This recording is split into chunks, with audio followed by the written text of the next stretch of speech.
好来，咱下礼拜比来，到下礼拜就是剩一礼拜就好，所以咱以往例应该今仔会把所有的运动上了，所以到后礼拜，下礼拜的时阵，咱就一步细查平时考，要有一些成绩啊。好，咱今仔先上尾仔一个单元。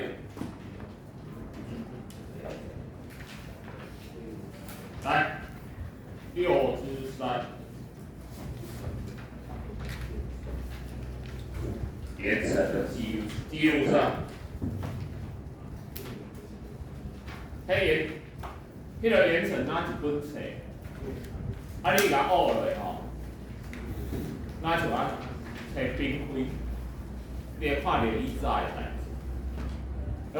我讲者想着我以前大学时阵吼。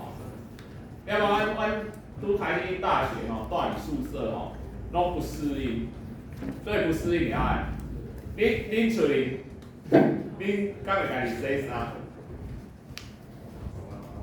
妈妈帮你洗嘛。无你住宿舍，你当然嘛袂家己洗，无你爱家己甲衫衫去洗衣服洗啊。我就会家己洗。对，hello， 无？在忙吗？我有一个吼，我家己洗吼，迄妈妈总会交代讲，你洗衣服之前你要先泡半小时，比较好洗。我们的衣服下一礼拜洗嘛，无阮的衫足侪拢唔惊无衫嘛，就泡点水烫哦。因为我们房间里面没有套嘛，我们男生宿舍就是那个预测就是在最尾巴20间宿舍。我甲伊水烫哦，佮关伊上尾预测泡一项物件，然后半点钟了吼，要伊洗衫。伊等10分钟了吼，过来是说讲，行你佚佗啦，行，带伊佚佗，就把统一舞忘记了。忘记了哦，因为阮衫足侪啦。你就忘了这件事了，然后你就隐约过1个礼拜之后，听到有人在交谈说，有谁在那个浴室那边泡一桶衣服啊，好恶心哦！一礼拜已经该有这样代志哦，做咩看？你知影？迄摊他什么啦？你有看过泡菜坛子无？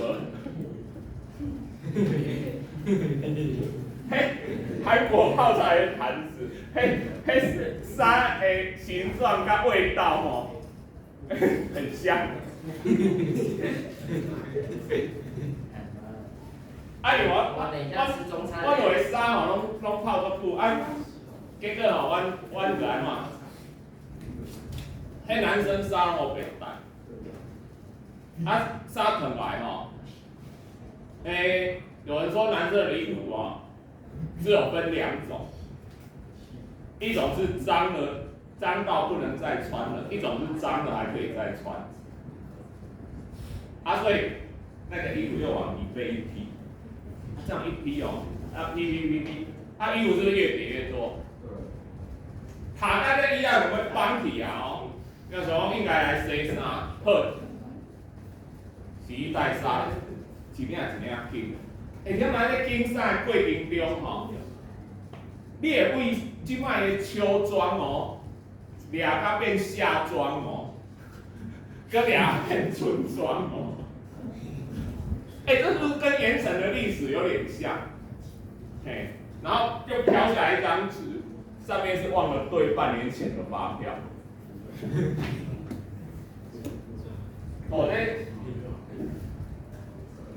这有考古的意味北林园博引科伦那。他是 gay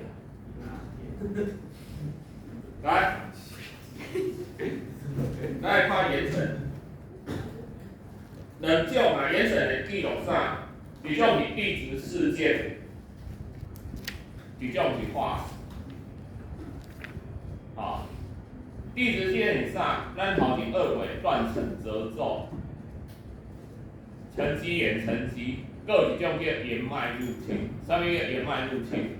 给岩浆穿透沉积岩，变成一个类似火山爆发了。它未必会爆发，但是岩浆有人下就会流出来。这个岩脉入侵，所以岩脉入侵内底岩石是算什么岩？火成岩嘛，岩浆很倔啦，它通常会穿过沉积岩。你沉积岩嘛有分无共对无？页岩、砂岩、砾岩，你会当对这无共的，伊沉积物大小会无共嘛？沉积物的大小会无共，这若是一个河谷，伊会当显示啥物？河流的流速。沉积颗粒愈大的，代表迄阵的河流流速愈安怎？愈紧啊，愈慢？啊，沉积物愈大粒，代表迄阵河流的流速愈紧啊，愈慢？啊，咱河流是毋是？愈细粒的愈会带走嘛？对。啊，你若愈大粒的，愈不歹带走，对无？对。你若要带走大粒的，你就爱愈紧嘛，流速越快。对。所以大颗的会沉积下来，表示当时的流速很快；慢的就是只有小颗的会沉积下。所以你看中上，迄个中游、上游都沉积物拢大颗的，因为中游、上游的流速拢较紧。河流到下游的时候，流速变慢，它的沉积物开始变小。当然，一条河同一个位置，它如果一层一层，比如说从砾岩到砂岩到页岩，那就代表随着年代的不同，它的流速会越来越慢，它的当时的流速是越来越慢。安尼怎样？这可以观察。当然，你的褶皱断层有可能当时发生过地震什么等等这些地质事件，你往下看。按没问题来啊，你怎么判断它的时间顺序？你怎么判断它的时间顺序？来一个大原则，这个大原则就是后来代志会影响到头前的，后面的事件会影响到前面发生的事件，前面发生的事件不会去影响后面的事件，这听起来像个废话，对不对？但是这就是判定的原则。所以要来看课论下来，课论为列哦。来，台西岩层沉积第一展是砾岩层的沉积。一般来讲，越下面的就越怎么样？越大颗。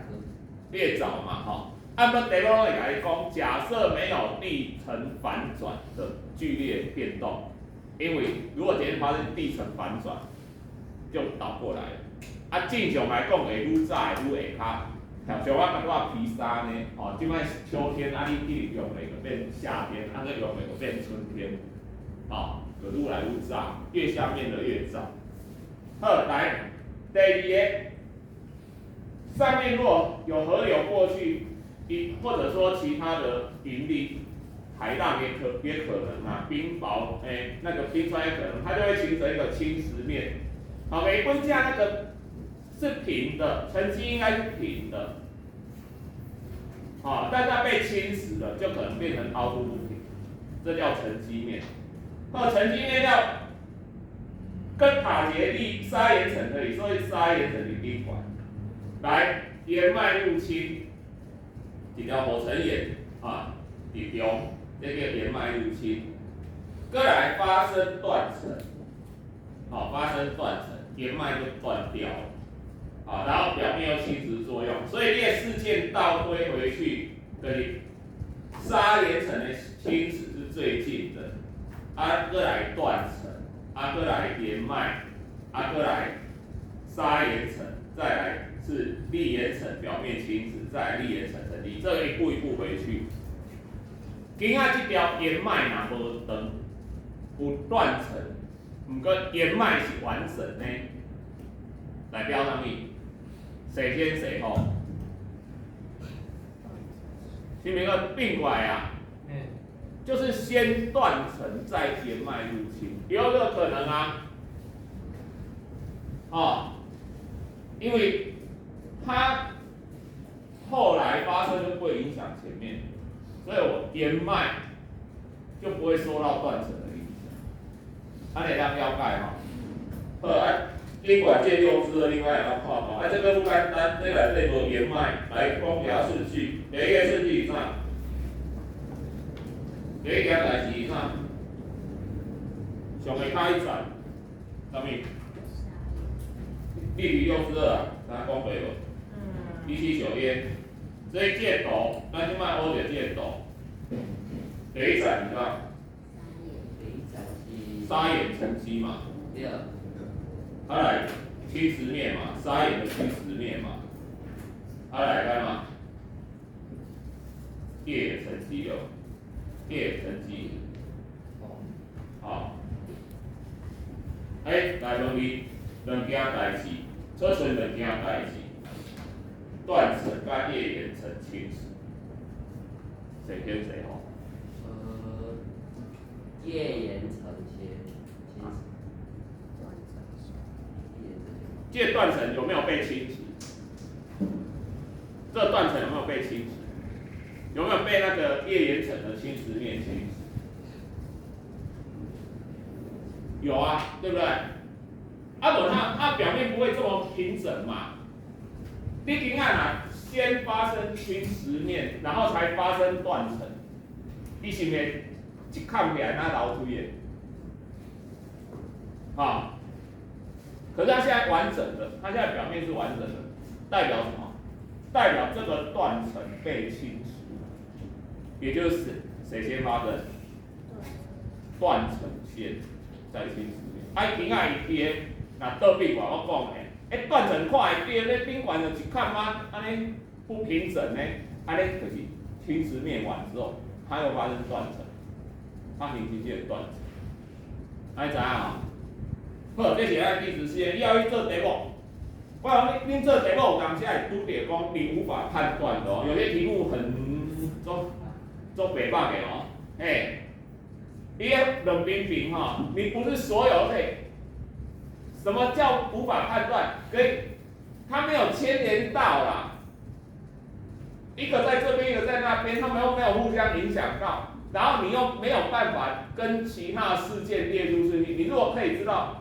这个先，中间有一个可以影响，这个又会影响这个，比如说 A 大于 B 大于 C， 安呢，你就可以比较。但是你个无这，问题目比较细腻，就是安尼，也无法判断，有可能这种情形。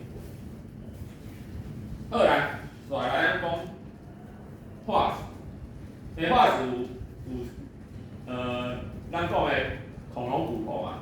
来节观念，化石只有会在什么岩层出现？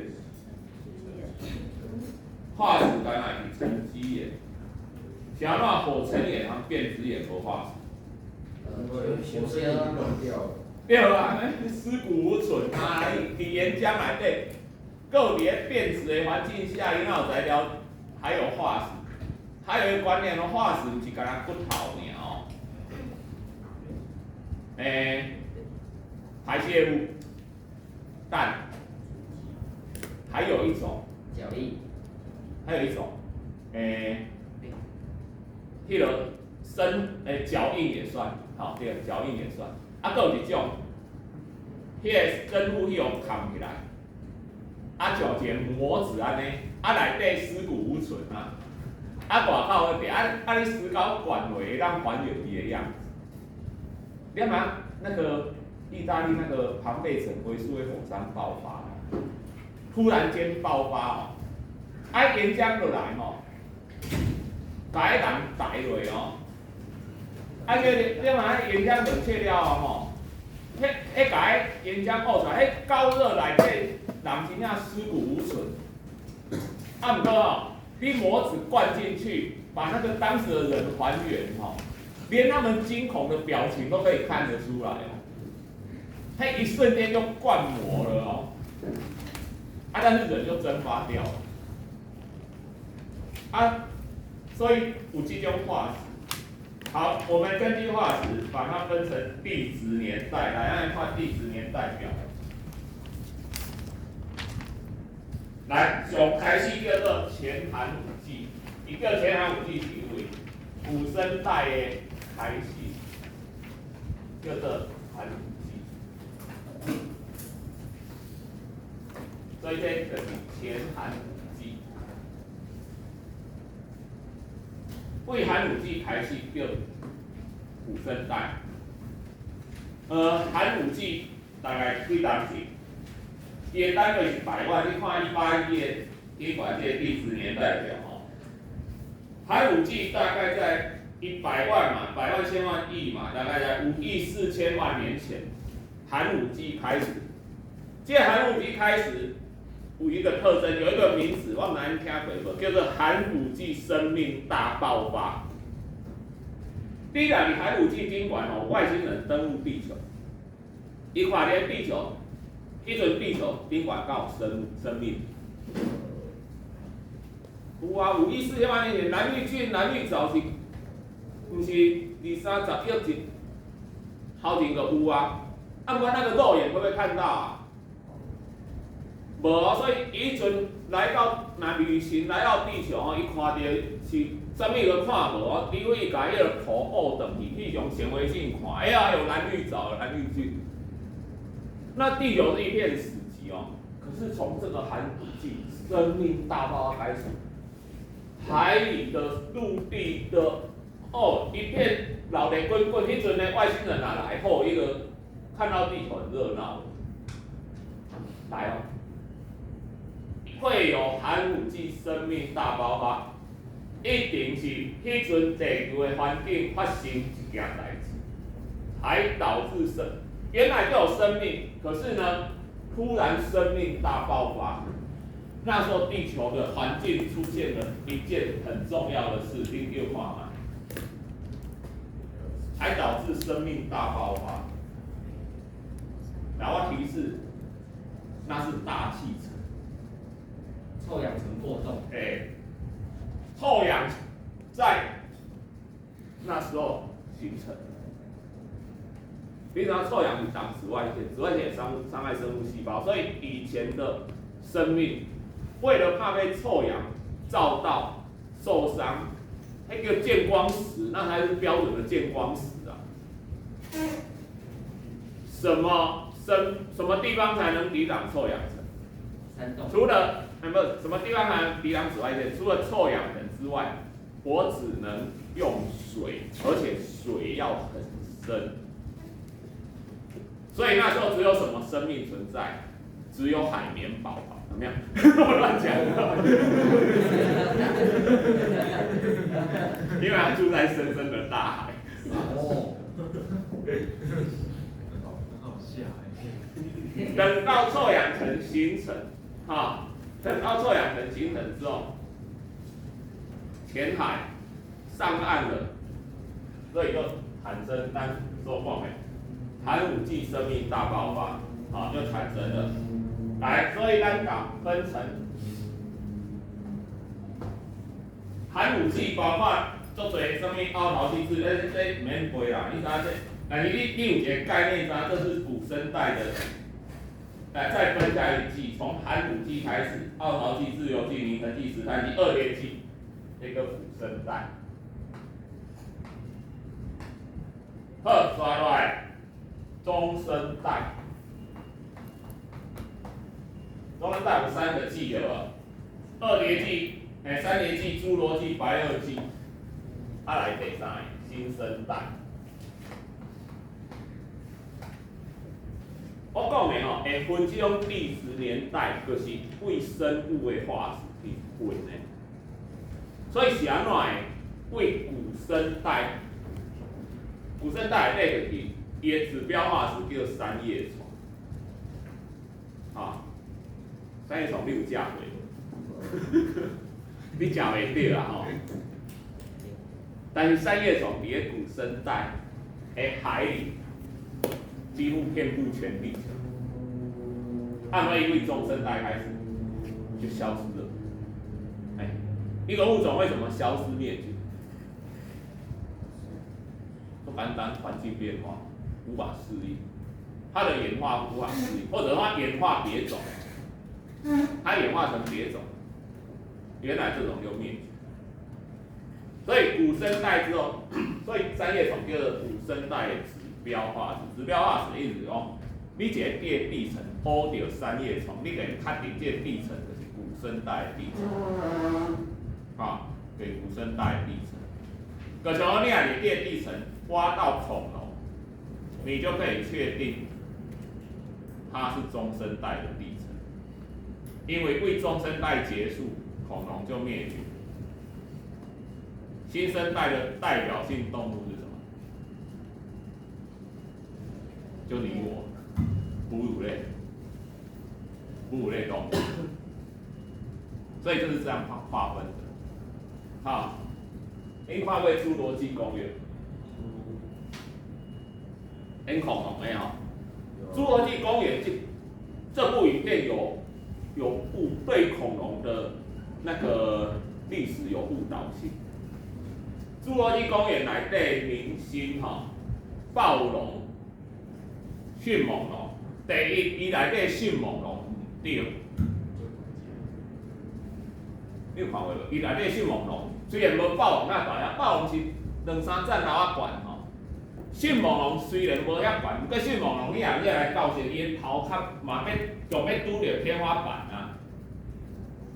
不过你知影真正迅猛龙偌大只？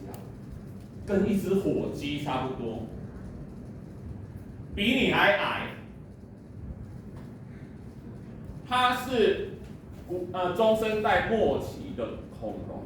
不过你讲，侏罗纪公园内底只迅猛龙，叫咩？那是叫恐爪龙，那是叫恐爪龙，恐怖的爪。所以伊的特征在于伊的前脚有一个像镰刀一样很利的爪子，所以人叫恐爪龙。迄领养里内底有做嘅，尾仔里底无迄种小迅猛龙嘛，做电影就知影，叫一只火鸡出来，咱会惊伊啊，看到就咩？不过你爱知影想让迅猛龙在当时恐龙时代末期，无论是色变，迅猛龙它是会搞群体战术，也就是它是有高度智慧。它在攻击猎物的时候，它会分派任务，谁佯攻谁断后，谁去主攻。它是群体攻击，所以它是很恐怖。一个有头脑，它有智慧。这些恐龙都不是侏罗纪的恐龙，都是什么？都已经是恐龙时代末期了。暴龙跟迅猛龙都是哪一个？白垩纪嘛，所以你应该叫白垩纪公园啊。讲到叫侏罗纪公园，我在猜啊，应该是这样。侏罗纪公园英语叫 Jurassic Park，JESSIC， 这字足短，不过你查白垩纪，我查过，迄字长甲超过伊2倍，有够歹念的，应该是为了行销。电影的片名很重要，对不对？它会引导你去那个嘛，所以依照我有一部现在拍第2季，汤姆克鲁斯演的《Top Gun》，你有一款无？所以美国迄个开 F-16那个海军陆战队，Top Gun 安怎翻？我们的电影片名翻作《捍卫战士》。中国把它翻成好大的一把枪。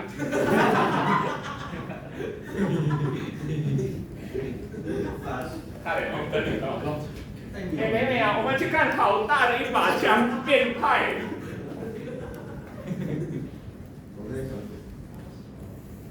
好，翻译很重要，翻译很重要。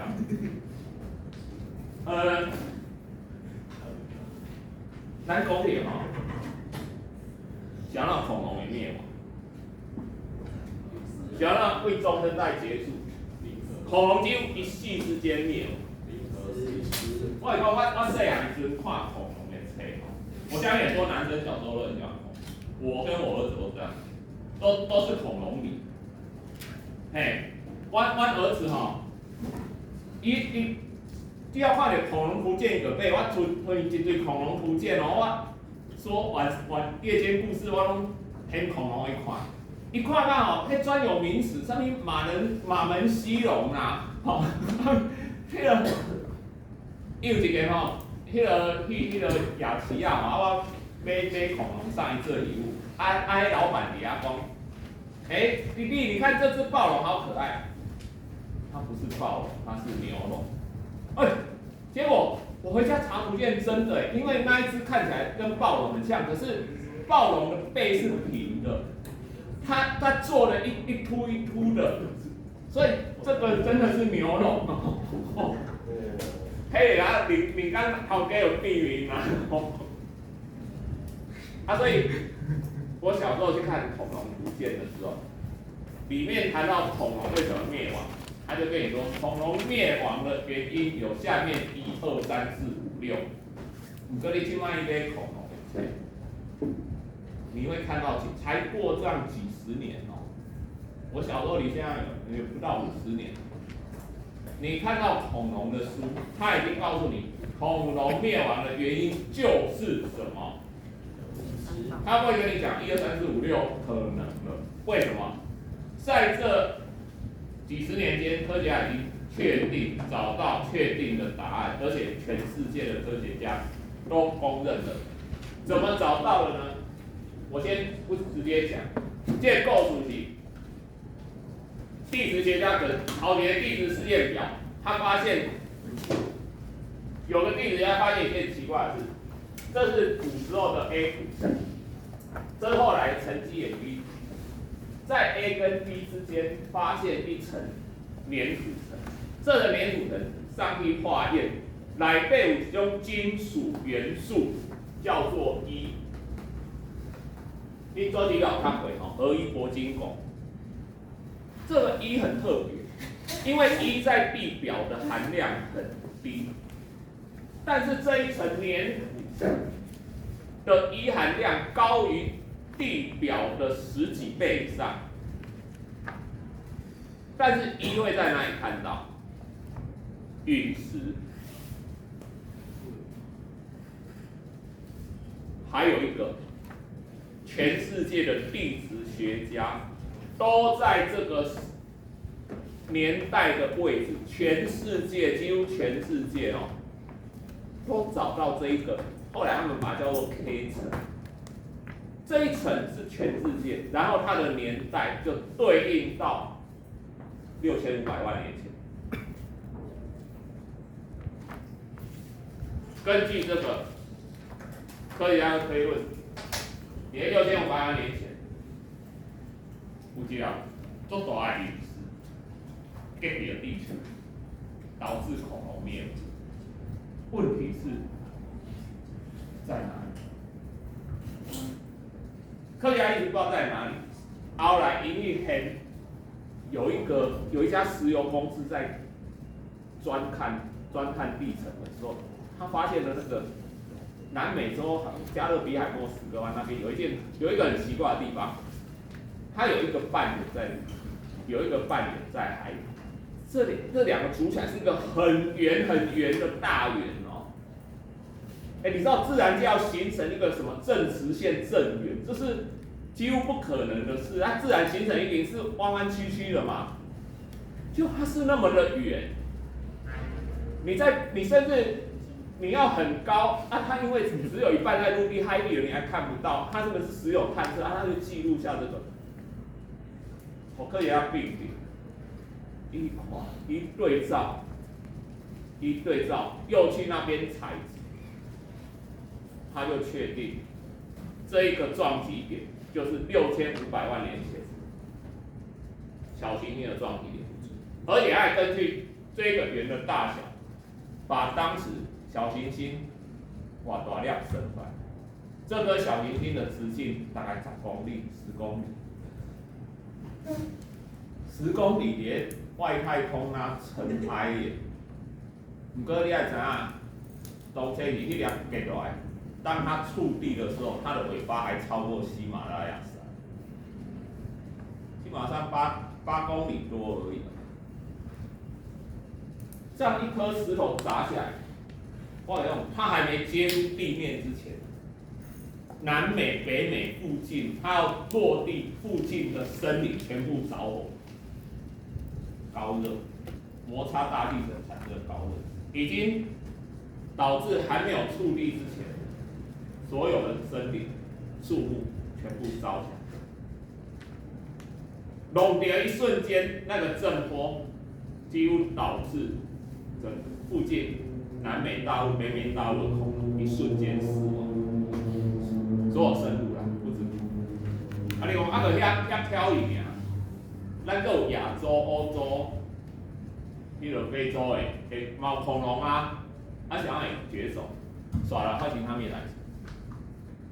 它释放出来的硫酸，从岩石释放出来的硫酸，还有漫天的晨雾，开始遮天蔽日，阳光不见了，阳光不见了，绿色植物来嘛，无芽，无绿色植物，草食恐龙啊全挂，肉食恐龙享受完他们最后一餐。都尸体啊，没力量啊，假料无啊，肉食性恐龙跟着，就是其他全世界各地。啊，不是你讲恐龙全灭，嘛对哦，恐龙有一个后代，好了，还有些什么问题？恐龙有一个后代还留在地球上。蟑螂，火鸡。鸟，公鸡，没有想到，你很多人会猜什么壁虎、蜥蜴、鳄鱼，那个这样恐龙，我告诉你，啊，鸡，鸟类，没有错，鸟类是真的恐龙。我跟你讲火鸡，演化到迅猛的时候，它的骨骼什么都已经接近鸟类了，后期的恐龙。它骨骼是中空的，很轻的，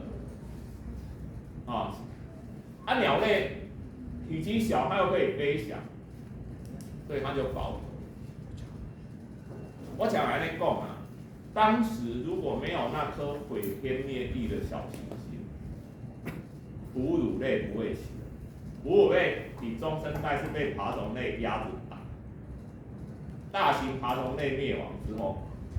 哺乳类才兴起，那所以说无一粒小行星，搞不好在座我们你我都是爬虫类。我讲啊，当时迅猛龙已经有高度智慧，在演化出去，他们会不会建学校？会不会上学？会啊。哺乳类没有出头的，这告诉我们一个物种的灭绝，可能是一个物种的生机。然后我都觉得恐龙有一个很发人深省的，我经常讲哦，在6500万年前，那一颗陨石砸到地球之前，咱地球宾馆，其实每一只恐龙都还很用心的在生活，一直到最后一刻。这是很值得发人深省，人的生命就是这样，时时刻刻都用心生活，都把它当做最后一个。所以后来新生代哺乳类，你看这地质年代表这上面三叠纪、白垩纪、侏罗纪、白垩纪新生代都有分啥？古第三代，上面新第三纪、第四纪，这个上面长毛象，上面有诶伫新生代古早的时代啊，迄笔叫啥物？冰原历险记对无？内底有啥物？长毛象啊，有啥物剑齿虎啊，即摆拢无看到啊，迄个是迄阵新生代的生物嘛。您看这哦，对你没有感觉，因为这年代都是几千万、几亿在跑啊。可是我要告诉你，这不是等比例尺哈。来，我好你太有感觉。我把地球整个年代多久？46亿年哦。那个浓缩这几缸，来，好你变化买。寒武纪生命大爆发在几月几号？你们头脑里面想一下，大约在几月的什么时间？不用精确到几号啊？几月啦1月、8月、12个月。1月、寒武纪生命大爆发发生在几月8月、1月、2月、我跟你讲6月、 11月中旬，这就5亿4000万年对比46亿的比例。11月中，其他都是漫漫长夜，只有单细胞。恐龙，12月10号出现，圣诞节挂掉。最原始的人类，12月31号晚上8点，最原始的人类出来。人类的文明，就是文字记载，4、5千年哦。量几量来？12月31号晚上11点59分30秒，距离过年30秒钟，就是我们人类有文字的5、6千年的文明到今天的历程。阿莲有没有感觉？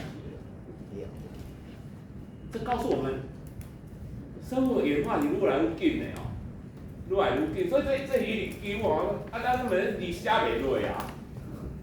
所以咱按比例尺溜过啊，不你啊做这是等比例尺的吼。